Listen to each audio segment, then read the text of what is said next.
ఓం నమ శివాయ, జై శ్రీరామ్. మరి ఈరోజు మీనాంబేశ్వరం ఆలయంలో దుందుబి వాగుబడ్డ అతి పురాతనమైన ఆలయము. ఇప్పటిదాకా మనకు అయ్యగారు చెప్పారు, చాలా వేల సంవత్సరాల క్రితమే పునర్నిర్మాణం జరిగింది. ఇక్కడ చూస్తే ఆనవాళ్ళు కూడా అలాగే కనిపిస్తూ ఉన్నాయి. మరి ఈ ఆలయంలో ఈరోజు సోమవారం నాడు పూజ చేసే, భజన చేసే భాగ్యం కలిగించుకున్న మరి ఇక్కడ నారీమణులు కూడా మనతో పాటు ఉన్నారు, మహిళా తల్లులు కూడా. మరి ఎక్కడ చూసినా మహిళలు ఎక్కువ ఉంటున్నారు, భజన కాడనే మహిళలు తక్కువ ఉంటున్నారు. అంతటా రిజర్వేషన్ అడుగుతున్నారు, భజన కాడ మాత్రం వాళ్ళు ముందుకు రాలేకపోతున్నారు అని కనిపిస్తుంది మనకు. మరి ఇక్కడ అమ్మవాళ్ళు ఉన్నారు, వాళ్ళ పేరేంటో తెలుసుకునే ప్రయత్నం. నమస్కారం అమ్మగారు, మీ పేరేంటమ్మా కొంచెం గట్టిగా చెప్పండి. తిరుపతమ్మ గారు. మరి దామోదర్ రెడ్డి, మీ దామోదర్ గారు మీ ఆలయ అది భజనమండలి అధ్యక్షులు ఇప్పుడు చెప్పడం జరిగింది. ఎంతమంది మీకు సంతానం? మరి ఈ ఆలయానికి మీరు ఎప్పుడు వస్తుంటారా? మీ తల్లి గారు ఎవరమ్మ? దగ్గర. మీ అత్తగారు? అంటే మీ ఇప్పుడు గంగపూర్ రామరాజు గారిని? అవునా, ఈ ఊరు అయినా కానీ అయితే సంతోషం. ఈ ఊరు ఏదైతే ఏముంది, స్వామివారి సేవ చేయడం గొప్పతనము. మరి ఎలా అనిపిస్తుందమ్మా ఇక్కడ ఎప్పుడు మీరు ఇద్దరు వస్తుంటారా, మీరు ఒక్కడే వస్తుంటారు? ఇద్దరు పక్క ప్రతి సోమవారం వస్తుంటారా? ఎలా అనిపిస్తుంది, నీకు ఏమనుభూతి అనిపిస్తుంది? ఇక్కడ ఏదో ఎగుడుతూరు పోతుంది భజన చేస్తూ అనిపిస్తుందా, భక్తి అనిపిస్తుంటారు ఇలా భక్తుల దగ్గర? మీరు ఏమైనా పాటలు చెప్పగలుగుతారా? అవును, పెద్దగా మైక్ పెట్టి కదా నేను కూడా. మరి ఒక పాట అన్న పద్యం పాడగలుగుతారా? ఒక పద్యం పాడండి. పాడతారా? ఒక పల్లవి పాడండి, ఎక్కువేమొద్దు. మీరు పల్లవి పాడితే మేము ఇంకా అందుకుంటాం, వీళ్ళు అందుకుంటాం. ఎక్కువేమొద్దు, ఒక 2 గీతలు అట్లానే ఆలయంలో వస్తాయని 2 నిమిషాలు వాడినాము ఒక్కటే. సరే, సంతోషం అండి.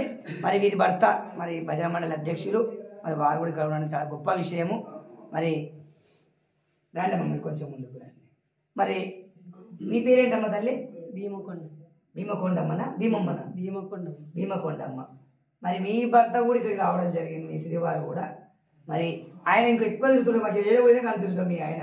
మరి ఆ ఆవులు ఉంటాయంట, వ్యవసాయం ఉంటుందంట, నిన్నప్పుడు వస్తుంటాడు, రాత్రిపూట వస్తుంటాడు. మరి ఆ పని అంతా మీ మీద భారం పడట్లేదా? చేసుకుంటాడు ఆయన పని. ఒకనాడు బయటకు పోతే ఆ పని అంతా మిగిలిపోతుంది కదా, వచ్చి చేసుకుంటాడా? మీకేం కోపం రాదు కదా? పోతుంటాడు ఆయన, వద్దన్నా పోతుంటాడు. సంతోషం అమ్మ. అప్పుడు తోలి, ఎందుకంటే ఇలా పెద్దోళ్ళు ఎవరు వస్తారు, ఆయన వస్తే జర అవి సెట్ చేస్తుంటాడు, జర మాట్లాడుతుంటాడు, పద్యాలు చెప్తుంటాడు. తోలి అప్పుడప్పుడు, ఎందుకంటే ఉండాలి వాళ్ళు పెద్ద మనిషి. మరి ఇక్కడ ఉన్నారు మనతో పాటు. అమ్మ ఇక్కడ రండి అమ్మ, మనతో పాటు ఉన్నారు అమ్మగారు. మరి శివరమ్మ లాగా ఇక్కడ కూర్చొని భజన వారి తోచిన విధంగా చెప్పట్లు చేస్తున్నారు. అమ్మ మీరే ఊరు?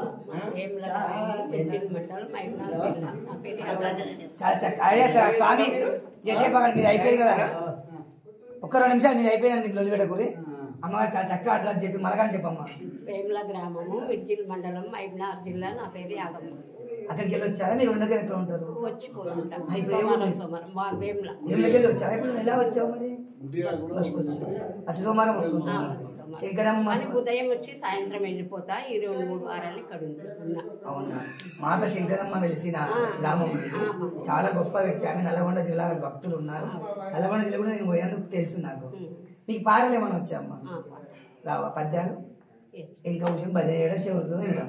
సంతోషం తల్లి. మనతో పాటు యువకుడు కనిపిస్తున్నాడు. వీరితో మాట్లాడితే మన కార్యక్రమం కూడా ముగించబడుతుంది. భజన భక్తుల భజన కూడా ముగించబడుతుంది. నాన్న ముందుకు రా. తమ్ముడు చిన్న వయసు మొన్న కూడా ఇక్కడికి వచ్చినా కూడా ఇక్కడ వచ్చినా ఎవరికి వచ్చింది? మొన్న రాంపూర్ వచ్చావా? ఏ టీంలో వచ్చావు? మొన్న మిడ్ జిల్లా ఏదో పేరు పెట్టుకుని వచ్చింది కదా భజన మండలి. ఈదమ్మ. Okay, right.